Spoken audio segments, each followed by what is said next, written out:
Бәсекелестік өте жоғары болады деп күтіп отырмыз бұл жекпе-жекте. Ал көрейік. Асан Аман көк бұрыштан, Асан Өтеғалиев қызыл бұрышта. Бойшаңдап қашпасына қарағанда Өтеғалиев және алғашқы секундтардан ақ қашықтықтан соққы жаудыратынын көрсетіп отырған. Ал Асанды күреседі, біз білеміз. Сразу сократил дистанцию Асан Аманов и пытается полноценный перевод. Оформить здесь.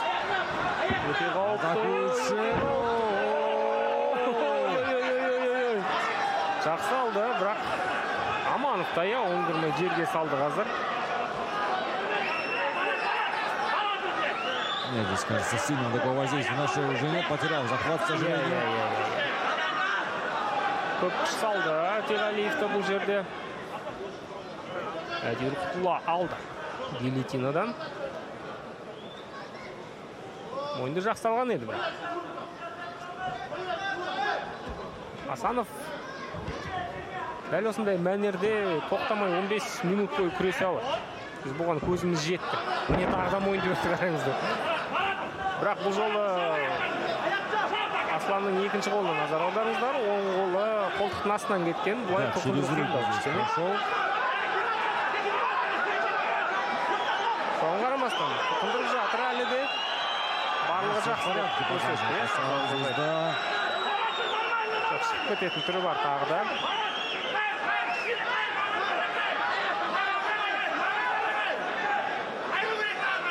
Қазір міне енді таза бір мойынды алмақшы. Қолтықтың астынан шығарды болды.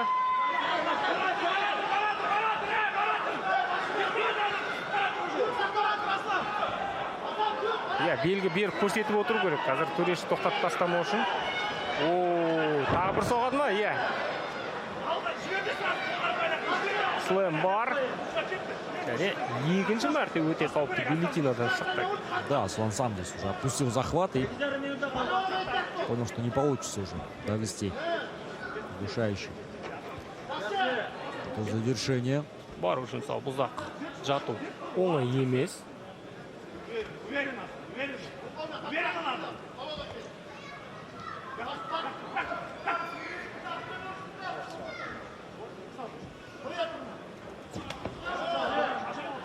Продолжает здесь изматывать своего оппонента, наносит удары. Асан Аманов. Және гильотинаға Асланның өзі көп күш салып қойған болу керек.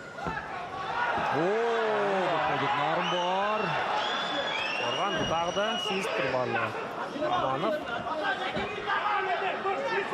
Хладнокровие, конечно же, Асана Аманова поражает нас. Абсолютно нет никакой суеты. Хотя вот дважды был на грани поражения досрочного. Полностью контролирует своего оппонента в партере. А это, между прочим, временный чемпион лиги Алашпрай. Бұдан кейін титул жекпе-жек сұраса да хақы болады. Егер ұтып жатса әрине. Да, победа над Асланом для Асана, ну, как минимум, гарантирует рассматривать его как претендента, как контендера. Міне, Амановтың стилі осы. Дәл осы күресі ұзақ жүре беру. Сохранил доминирующую позицию. Айтарлықтай бір мерзімнен бұрын ұтатындай қауіп төндірмейді, бірақ күресте осылай мұжғылап ұзақ жүре алады. Да, вот это вот сейчас современный кыргызский стиль, да? Мы недавно выяснили с Сатаем. Новая тенденция, очередная попытка. Если бы развернуть сейчас к сетке, возможно, снова уходит вниз.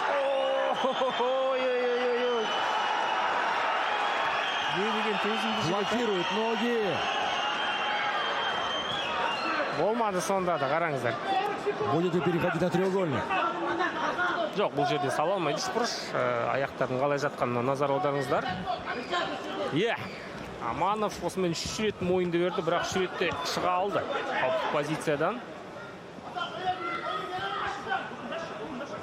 Тағы да жұлқып көтереді ме? Болмады.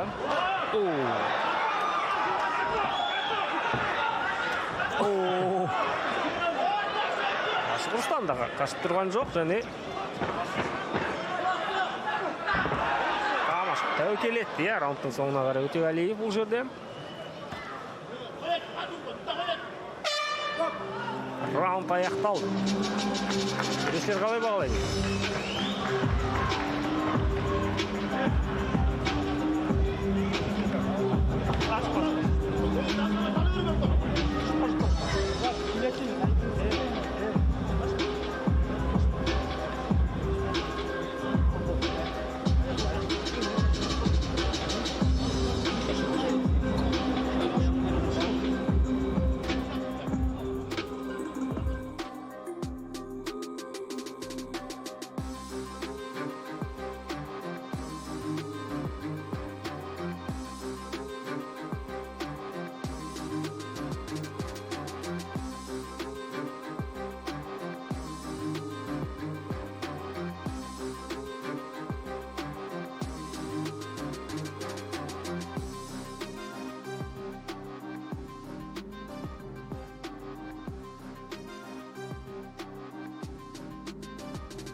Екінші раунд.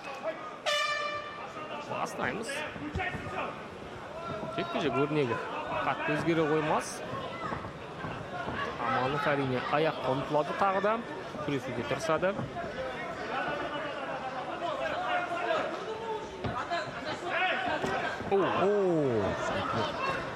Удался правый кик. Тағы да аяқтан алды. Міне жармасы жібермейді әрине. Асан. Отлично отработал Өтеғалиев. Аслан. Ну, сохранить позицию в бэкмаунте не сумел, к сожалению. Дәл осы позицияда қазір тұруға мүмкіншілік береді. Аманов қайрадан партерге тартады, қайрадан қуатады, сонымен айналысатын болады. Аманов. Асан сознательно, по всей видимости, не тратит силы на удержание своего оппонента в партере. Контроля сильного нет. Даже он заставляет специально встать снова на ноги Аслана для того, чтобы очередной раз сделать тейкдаун. Бірақ қолдан келмей жатыр әзірше.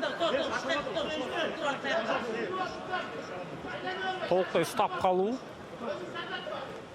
Тейкдаунды соңына дейін жеткізу дейге.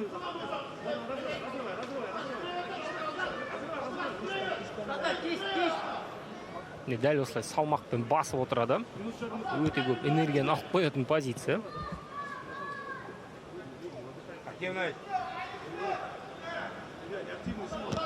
Төреші қазір ауызша ескертуін берді. Аманов ең алдымен белсенді болу керек. Бірден тейкдаун. Попытка взятия бэкмаунта. Контролируется оппонент со спины.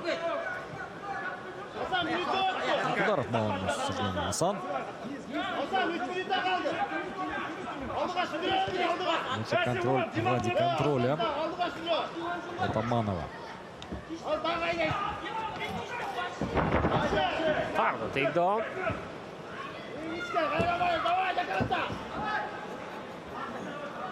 Мойындалады ма? Тәуекел етеді ме, әлде тек қана ұстап тұруды көздейді ме? Асан сәл тәуекелшіл болса екен дейміз Аманов. Сол кезде жекпе-жек қыза түседі. Да, вцепился в своего оппонента и вот от сетки никакой возможности разорвать этот захват.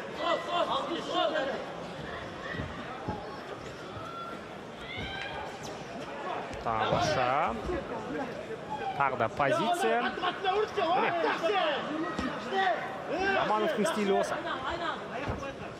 Қатты бір жарқын емес, бірақ нәтиже бар ең бастысы.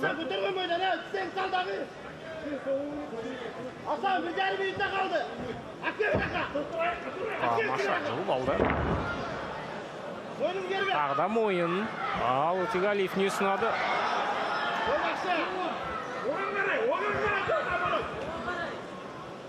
Гилетинаны қорғаныс ретінде қолданды, бірақ тағы да шабуыл үстінде Аманов.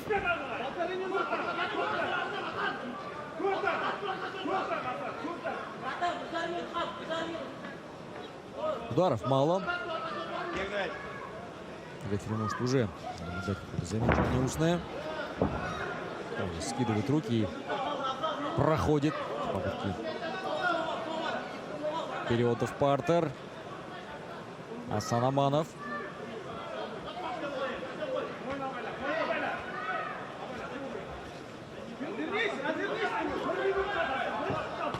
Тағы да аяқтан іліп алу, не жұлқып көтеру, е?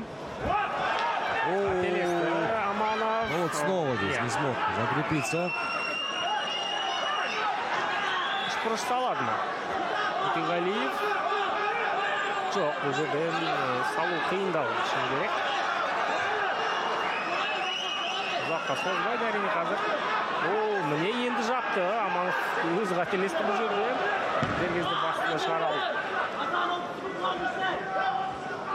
Раунд сөзсіз Амановқа кетеді деген сөз.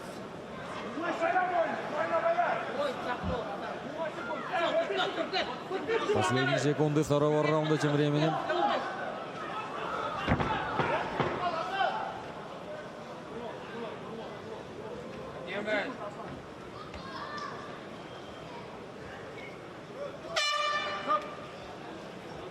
Бірінші раунд әлдеқайда қызығырақ болғандай, е?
Үшінші раунд. Аманов қалай жеңгір екенін тапты. Жеңістер жету жолын тапты. Қашықтықтан әзірше джептерге салды. Өтеғали бірақ ұзаққа созылмады. Текдаун бар. Екінші раундтың қайталануын көретін түріміз бар. Асан неизменчив. Следует своему плану. Ну и самое главное, вот на протяжении 3 раундов, что за кардиомашина. Асан Аманов, можно сказать, что появился свой мираб. Палаш пройди.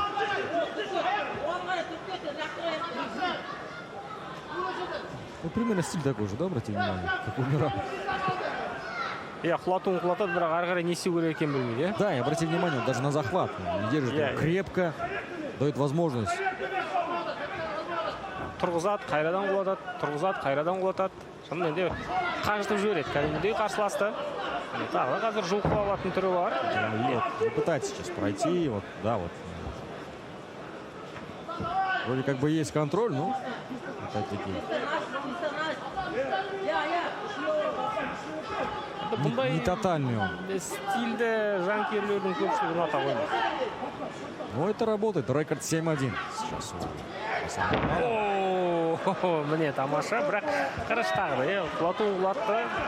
Ары қарай ешқандай бір қауіп төндіре алмай жатыр. Даже сейчас не пытается заправить ноги и забрать бэкмаунт условно, и поработать граунд паунд. Нет, даже ударов. Тұрғызады, қайрадан тартады. Қазір не салмақпен басып тұрады. Для такого стиля необходим действительно очень большой запас выносливости.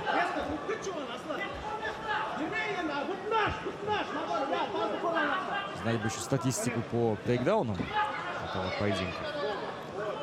Было бы еще лучше.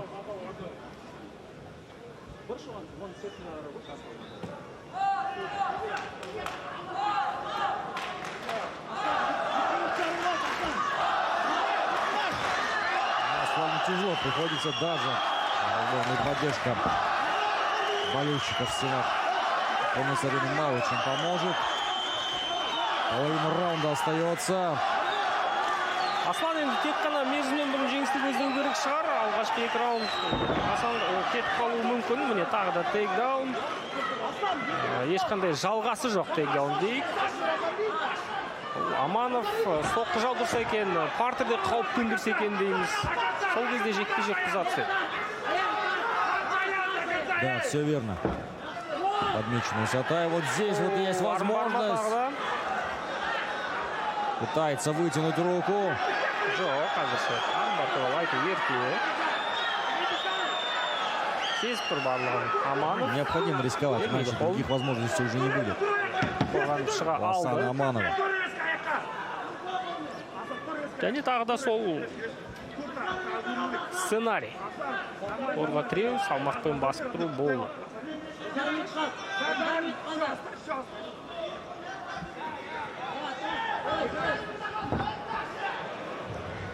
Тағы да тейкдаун. Міне енді осы жерден. Кім болмағанда бір мәрте әдіске салып көрсек. Жай ғана ұстау. Бізді қойшы, жанкерлерді қажытып жібергендей. Міне позиция бар. Амановта.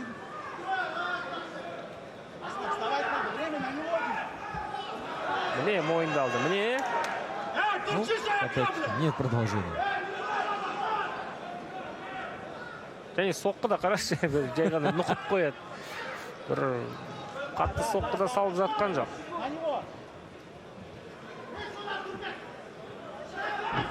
Бэкмаунт болады ма, жоқ па? Тағы да позиция алмасу. Аманов қадағалап отыр барлығын.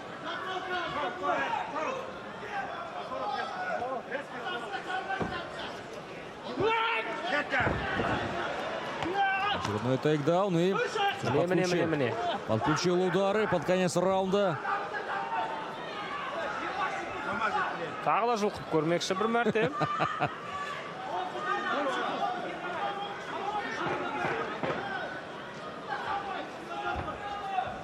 Ну, просто стилистический кошмар, конечно же, для... О, здесь вот рискнул и... Жекпе-жек аяқталды. Шешім күтеміз. Этого было недостаточно. Живангую. Единогласное решение судей в пользу Асана Аманова. Ну, сложно было в этом поединке Аслану Утегалиеву, конечно же. Я шынымен де төрешілердің шешімі Асан Амановтың жағында болады. Кез дегенде екінші раундта дәл осы спортшы алды.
Бұл жекпе-жекте төрешілердің бір ауыз шешіммен жеңіске жетті. Победу единогласным решением судей одержал